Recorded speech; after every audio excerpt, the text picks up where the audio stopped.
सामाजिक परिवर्तन का मतलब होता है जो समाज में विषमता फैला हो, जाति पाति, छुआछूत, भेदभाव, ऊंच नीच, इन तमाम खाई को जिन्होंने बनाया, मनुवादी व्यवस्थाओं ने बनाया, उन तमाम व्यवस्थाओं को बराबर करने की वामशेप की उद्देश्य है। हमें अपने महापुरुषों के बताए हुए मार्ग पर चलने के लिए वामशेप प्रेरित करता है। आज से 2500 से 3000 वर्ष पहले जो मनुवादी के द्वारा हमारे दिमागों में जो चीज भर दिया गया, हमें जो चीज आज हम पढ़ते हैं, जो इतिहास हमको बताया जाता है, वह इतिहास हमारा वास्तविकता में इतिहास नहीं है। हमारे इतिहास को तोड़ मरोड़ कर हमारे बीच में परोसा गया, जिसे आज तक हम लोग अपने कंधे पर ढो रहे हैं। वाम से उसी चीजों को, उसी रिसर्च करके अपने जो महापुरुष, हमारा जो मूल इतिहास, हमारा जो मूल संस्कृति भारत का था, वाम से संगठन के माध्यम से अपने लोगों को, शिक्षित वर्ग के लोगों को शिक्षित करने का काम करता है। थोड़ा सा मैं पीछे जाना चाहता हूं, उसके बाद फिर मैं यहाँ आऊंगा। मित्रों, आप लोग को मालूम होगा, आज तक हम लोगों ने भारत का नाम, कई लोगों ने भारत कहा, कई लोगों ने इंडिया कहा। जैसे अंग्रेज आए तो इंडिया नाम कहा, मुगल आए तो हिंदुस्तान कहा। ये नाम हमारे देश का है, लेकिन अगर आप सर्च कीजिएगा तो भारत की जब इतिहास आप देखिएगा तो आपको पता चलेगा कि भारत देश सोने की चिड़िया द्रविड़ स्थान, हमारा देश का नाम ही द्रविड़ स्थान है। और आप कहिएगा कि पंडित जी ये कैसे आप कह रहे हैं, ये तो नई बात, हमने तो कभी सुना नहीं।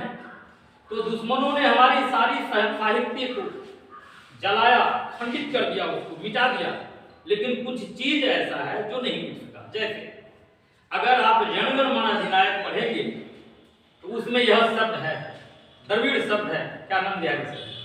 26 जनवरी 15 अगस्त का अगर आप लोग पढ़ते हैं या यह गान लोग गाते हैं जिसे राष्ट्रगान कहा गया है, तो मिटाने के बहुत से लोगों ने कोशिश किया, लेकिन यह द्रविड़ शब्द आज की आज भी है।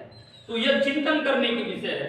भारत देश सोने की चिड़िया द्रविड़ स्थान था, और उसे उस समय में, आज से 2500-3000 वर्ष जब विदेशी आर्य हमारे देश में आए, मैं थोड़ा सा इतिहास पीछे जाना चाहता हूँ क्योंकि हमारे लोगों को इतिहास का भी जानकारी होना चाहिए।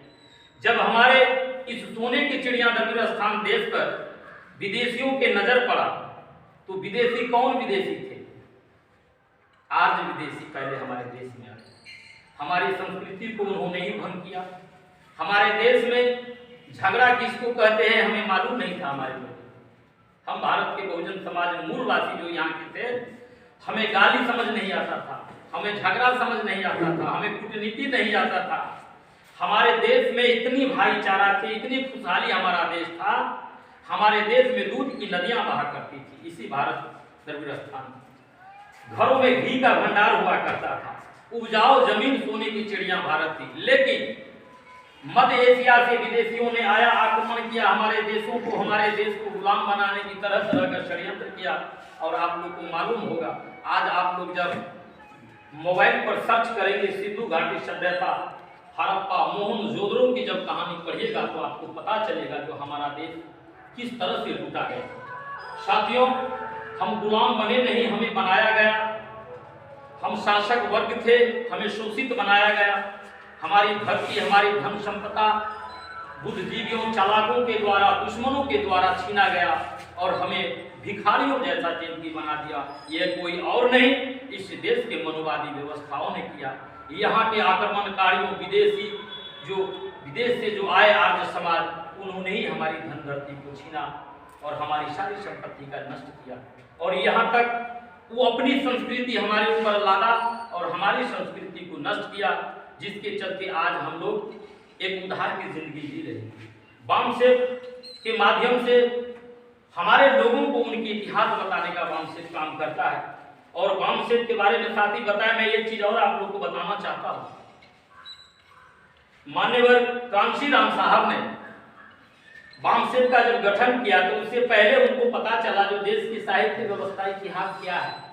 उन्होंने इतिहास जानने के लिए अपने आप को शिक्षा के क्षेत्र में इतना मतलब पूर्ण रूप से समर्पित कर दिया जो उनको लगा, जो परम पूज्य बाबा साहब अम्बेडकर ने जो चीज भारत के संविधान में दिया, जो हमारे लिए मौलिक अधिकार दिए, और उनके बाद हमारा जो इतिहास विलुप्त हो गया, जैसे कि आप लोग को जानकारी मिलेगा नालंदा विश्वविद्यालय, तक्षशिला, ये तमाम चीज जो हमारे इतिहास थी उनको नष्ट किया गया हमें गुलाम बनाने के लिए।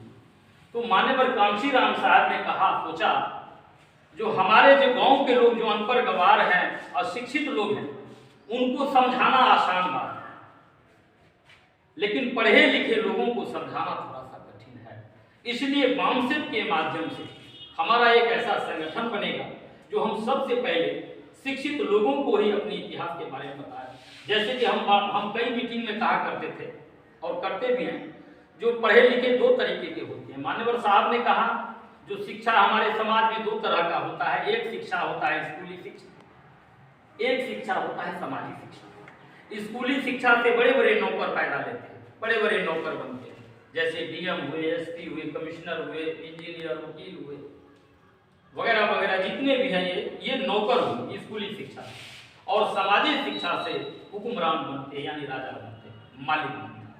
ये मान्यवर साहब को सेट कर दिया और मान्यवर साहब ने अपने समाज को हुक्मरान बनाने के लिए डीएस कोर और बामसेप का गठन किया। और उन्होंने सोचा